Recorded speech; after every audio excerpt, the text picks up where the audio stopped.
अब उस काम को पूरा करने के लिए हजरत अबू बकर सिद्दीक रज़ी अल्लाह अन्हु जंगल की तरफ गए, लकड़ियां काटी और अपने हाथों से गट्टा बांधा और अपने सर पर लाया और लाकर घर में रखा। बाजार गए, खीर का सामान खरीदा और अपने हाथों से जो है खीर बनाकर जंगल की तरफ रवाना हुए।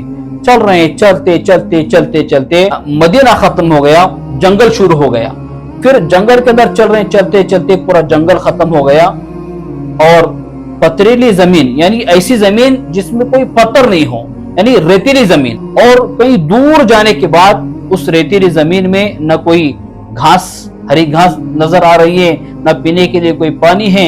हजरत अबू सिद्दीक रज़ी अल्लाह अन्हु चल रहे चलते चलते कहीं दूर जाने के बाद देखा कि उस रेतीली जमीन में एक सूखा दरख्त है और उस सूखे दरख्त के नीचे एक इंसान बैठा हुआ है जो कि अंधा है, आंखों से माजूर है, उसको दिखाई नहीं देता। तो हजरत अबू बकर सिद्दीक के दिल में बात आई कि शायद मेरे नबी आखिर इसी को पहुंचाते होंगे। तो हजरत अबू बकर सिद्दीक रज़ी अल्लाह अन्हु फौरन उस शख्स के पास गए, जाकर उससे यूं कहा कि ले भाई खीर खा ले। जैसा ही अंधा आदमी हजरत अबू बकर सिद्दीक के बात सुना कि ले भाई खीर खा ले, तो उसके आंखों से आंसू शुरू हुए और रोने लगा। रोते रोते वो यूं कहने लगा, अबू बकर क्या हुजूर दुनिया में जिंदा नहीं है?